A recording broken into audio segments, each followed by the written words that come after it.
if you don't like your job, quit it now and go do something about it. Basically, what I'm saying is, if the job that you've got doesn't fulfill you, you need to take one genuine step to go find out what you want to do, and then go do it. So, for my instance, I own a cleaning company. I've done it for about 7 years now, and it doesn't fill my cup up. My cup of fulfillment.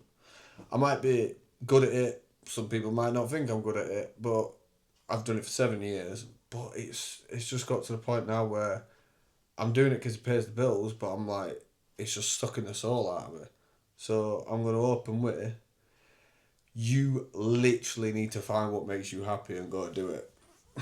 Hence why I'm giving this a go, because I like this. So I've actually got some questions as well this time. So, first one, the most random one. What did Julius Caesar eat for breakfast? Like, what did he eat for breakfast? Because I have 4 Weetabix with protein powder on it. So, apparently, he would have had bread, like, sometimes dipped in wine or olive oil, olives, bit of cheese, cheeky bit of fruit, and then just wine diluted with water. That's just, I mean, it's not really what I was expecting. I mean, I don't even know what I expected. But if he was on a campaign, like at battle or something, he would have probably just had hard bread or a biscuit, dried meat, and then whatever was locally available. I just think you've got to overthrow this town, invade this place, whatever, and you wake up and you're like, right, I am Hank Marvin, I am hungry. I'm going to have a dry bit of bread and a bit of dried meat and maybe some diluted wine. I couldn't do that. I'd be like, I need some substantial food. So first of all, I just want to start with that, because that's fucking random. I mean, I find it pretty interesting, but that's fucking random. And another proper random thing. I love this podcast. I really respect the guy. I think he's a fair dude. But how many times does Chris Williamson in his podcast go, like, surely there must be a video on YouTube that's just him going, when people say stuff.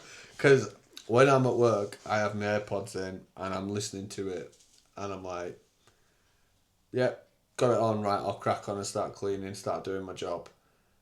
And then sometimes all I hear is, and I can't unhear it. It's, you know, when you notice something and then you can't stop noticing it. I don't know what the term's called, but yeah, I find that funny as fuck. Because I've actually noticed that with a lot of people. I had a podcast on the other day, don't remember the guy's name, and I could hear the mic must not have had like a cover on it, and you could hear the every time he spoke. It drove me fucking mad. And once I'd noticed it, I couldn't unnotice it, and then I started annoying myself because I was like, oh, I'm literally listening to a guy go, and it was driving me fucking nuts. It was so strange. His microphone must have been that good that all you could hear was, which was weird, because I've never noticed that one before. Never noticed that before on a podcast. I do notice some weird shit. Another one is the Wright brothers. Now, the Wright brothers, who invented flying, like controlled flying, I never knew that there were a story about them that, what were he called? So Orville, or Wilbur, whichever one it was, right, was meant to go to this university, and he had a hockey game and his face got smashed in that bad that he got he had to recover for about 2 full years at home, and he just got, don't know what injuries it were. I think his face just got smashed up. So for 2 full years he was at home, as well as looking after his mum. I think his mum had like cancer or something. She was ill, and he had to look after her as well as look after himself and sort himself out. And one day he was laid in bed, and he just saw a bird flying, and he was like, what makes that thing fly? How the hell does that thing fly? I'm gonna have to figure it out. So he tried to get all the books he could on aerodynamics to study like flight. But obviously they didn't have aeroplanes or anything like that, so the only flight they had was how birds fly and shit like that. So he learned everything he could about it, tried to implement it, realised that none of it was right, so then had to basically rewrite the whole model of aerodynamics. Him and his brother, he conned his brother into it. He said to his brother, "Look, we're not going to sell bicycles anymore. We're gonna like make the first flying machine." And his brother's like, "You know what, mate? You're fucking mental. I love it. Let's go for it." So I ended up going to the windiest place in America. Can't remember the name of that. It was like Kitty City or something. What were it called?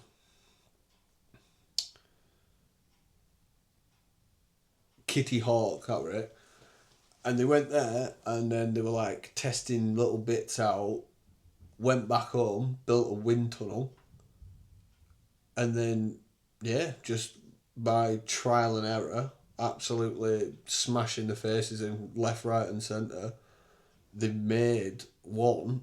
The first flight was, it was 12 seconds long, which I didn't know. I always thought it were like, they flew from like A to B. No, they flew for 12 full seconds, which is, it's not a long time, but I mean, it's still kind of impressive because nothing like that had been done before. People had made gliders, but they'd all crashed and died. But they flew for 120 feet with an engined plane, and they flew for 12 seconds. And the year before, um, Orville or Wilbur, whichever one it was, said to his brother, like, "Hey, look, no one's ever gonna fly. This is just a pipe dream. We are never gonna make this happen." And then because he was so determined, he thought, "You know what? I'm gonna have to make this happen." A year later, made it happen. First boys to ever fly, which that's pretty cool. That is pretty cool. So yeah, I just a little story I thought I'd share. What else have I been studying up lately to chat about? Oh yeah, I found just like five little questions I thought might be pretty cool to spitball. I want to say I've not read the questions, but I've not thought about the answers, if that makes sense. So, what's something that you pretend not to care about, but it actually eats at you? I don't know, because I do care about a lot. I pretend not to care about.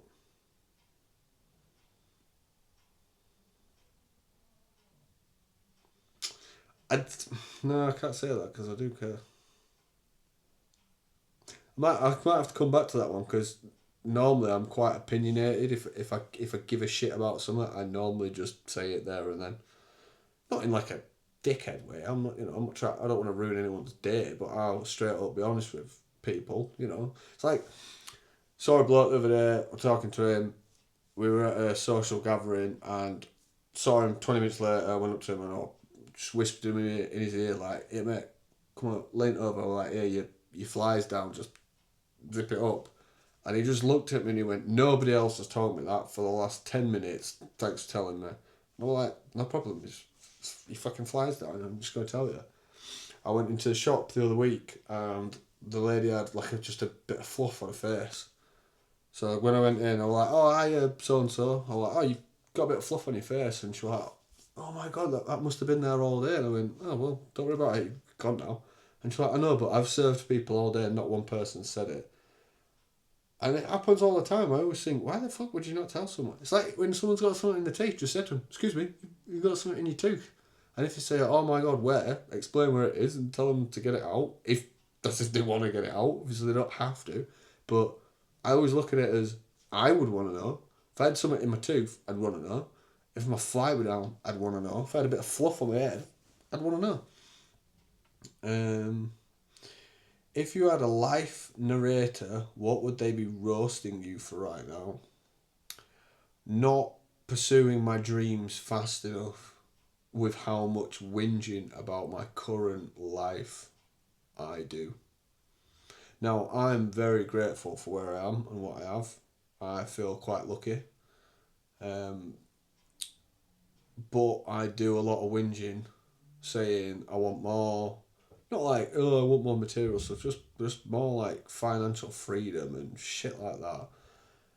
And then I also think if I had a narrator, they would be roasting the shit out of me for not putting in the effort. But I'm always in the stuck 50-50 because I always look at life, you've got to enjoy the little things. True, but you've also got to have some agency and actually go and chase the life that you want. So it's 50-50. I understand. I get it. When I'm being lazy, I get I'm being lazy. But I always got to work. I always take my dog for a walk. I always go to the gym. I always get my steps in. I've started doing a 3K run every day. You know, I'm not sat on my ass doing nothing 24 hours a day. My screen time, I've got that down to a T. I'm rocking like, actually that's a good question. I'm doing like 4 hours to 5 hours a day. And that is pretty good to say that I have YouTube on at work, so I put a podcast on YouTube and I put my AirPods in. So I'm not watching it, I'm listening to it. Because not all podcasts are on Spotify.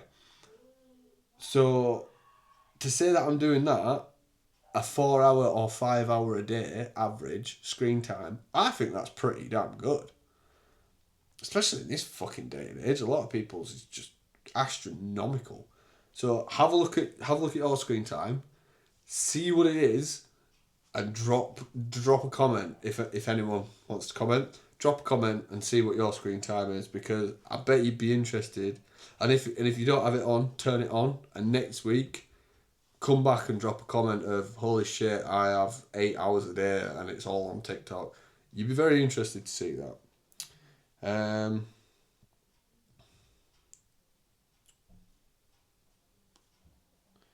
Right.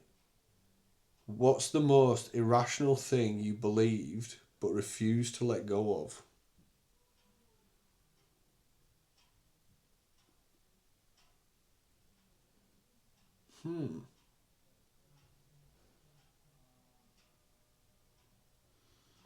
That's a tricky one. What's the most irrational thing you believe in but refuse to let go of? Oh, believe in, so still believe. Until this year, I was superstitious. So I wouldn't walk over three grates because it was bad luck. I saluted magpies. If I broke a mirror, I was convinced it was 7 years bad luck. I wouldn't put new shoes on the table. Yeah, how fucking stupid. Like, realistically, when you think about it, a grown ass man doing that because he might think it makes some luck. I don't have a clue what I was thinking. It's like old habits die hard, like that saying. That was just all old habits die hard, which is pretty mental, really. Um, when was the last time you surprised yourself? So, I started a gym 3 years ago because I was 9 stone. I was really, really, really thin. I barely had any muscle on my entire body, right? So I couldn't, when I first started the gym, I couldn't bench because I couldn't lift the bar. Just the bar on its own. And I was 30 years old, right? Now I can, which I'm buzzing for. I'm really happy about that. But I tried to squat just the bar and I nearly crushed myself. And then the other day, and I never squatted. I never did squat. I always train legs, but I just use leg press, leg extensions, hamstring curls, etc. Because I was too scared of actually like squatting. So it's like a fear. And then the other day I squatted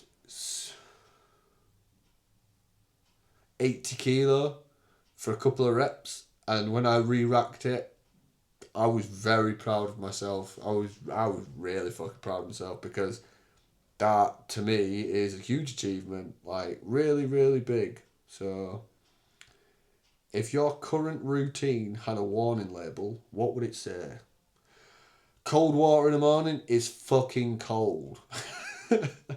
So my morning routine is it's quite a staple. Like I'm pretty good with keeping it.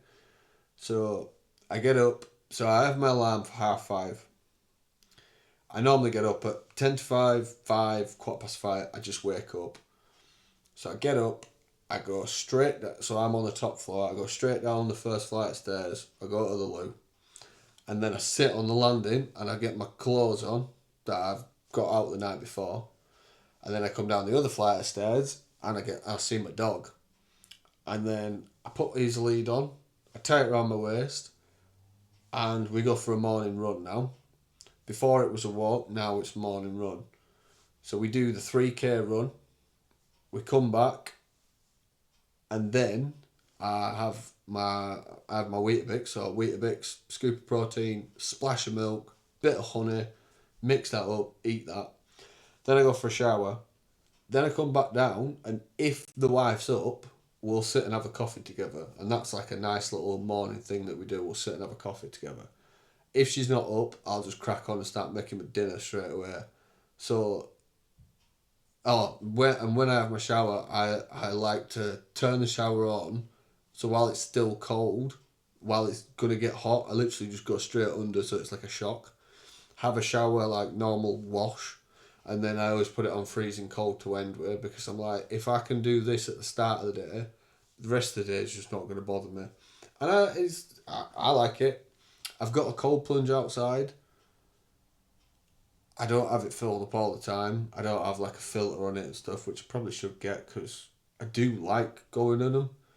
It's weird because I've never thought, oh yeah, I'm going to get a benefit from it. It's just a mental benefit that I get from it. I enjoy putting myself in that position, and then when I get out of it, I'm like, as if I did that, I feel so much better that I did it. So yeah, that's one. Yeah, I think that's about it. For today. So yeah, I'm grateful for the 10 views I got on my last one. I didn't think I were even going to get a view or one single one. I gained 2 subscribers as well, so that was pretty cool. Pretty happy with that. So yeah, we'll end it with a little quote, and the quote is,